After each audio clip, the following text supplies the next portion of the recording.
Hello and welcome to Insights with Thomas Caldwell on Thursday, March the 2nd, 2023. Tom, now that we're doing this on a monthly basis, I'm really excited to speak to you today. Oh, good. So let's begin. I'm excited too. Geopolitical concerns seem to dominate the headlines. This includes Ukraine, China, and even the US dollar. What are your thoughts? Well, the war in Ukraine is going to go on for quite a period of time. Both Russia and Ukraine are going to really take big slugs at each other in the coming fighting season when ground hardens, etc. So it's going to be tough for the next little while. Then we'll see what happens in terms of sitting down and talking. Maybe not, who knows, but there's going to be another round of very, very difficult fighting in that area. The big fear is making sure it doesn't expand. But remember, the Russians and the Americans are talking all the time. When President Biden went to the Ukraine a week or so ago, they contacted the Russians and said, listen, the boss is going to be here. For Pete's sake, don't bomb Kiev while he's there. And even though they were putting off the air raid sirens when President Biden was there, that was just for show. They didn't attack for a couple of days to give them, they don't want to do that. So everybody wants to keep it in control. Russia's trying to get Moldavia and Belarus to come into this thing. So that's going to be a problem. I think the other thing with China is President Xi is watching this. He has his ambitions vis-a-vis Taiwan. But the fact that the Americans seize all the money that Russian oligarchs have, this has created very bad feelings in Russia toward Putin. And President Xi is thinking about that. There's so much Chinese money in America.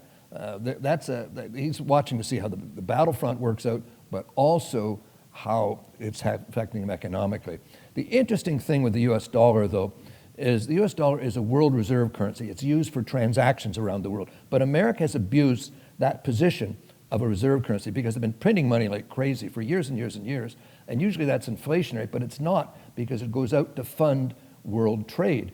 And people put it under their mattresses in case they have to get out of their country. So they've really abused it from printing it point of view. So that's one aspect. The other thing is they're weaponizing it, that if you do trade in US dollars, you can be criminally charged. So the world is looking for another way around it. The key is going to be the Saudis. If the Saudis one day say, well, we don't need US dollars to buy our oil, that would be a real chink in the armor of the US dollar. So all of those three things, they will resolve over time. That's what happens.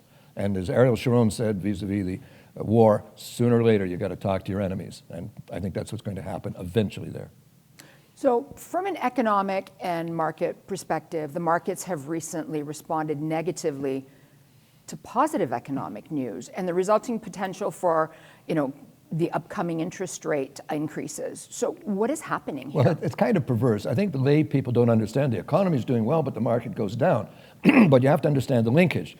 When the market goes up, everybody thinks, oh my gosh, inflation is going to continue, therefore the central banks are going to up interest rates, therefore we might have a recession. So it would be actually good for the market if we had bad economic news for a month or two, because, interest rates, the increases have stopped, we can move on. I do think we should keep one thing in mind. Don't worry about interest rates right now. Don't worry about recession right now. The key is inflation. It is the Achilles heel of democracy. Governments just spend and spend and spend, and that's where we are. Inflation will always be with us. When they said it was 2% back a few years ago, it was never 2%. I mean, anybody who went shopping could tell you that. So my basic point here is there's a little fear in the market that interest rates might shut the economy down. That I see that as a buying opportunity because the only hedge, it's the best hedge against inflation is good companies. And that means equity. So that's where we live and that's what we do for a living. So I think that's the thing to think about. Don't get caught up in this over-newsed cycle that we all live in. That's all I know. Well, thank you so much for your insights, Tom. Thank you very much. And thank you all for watching. Bye for now.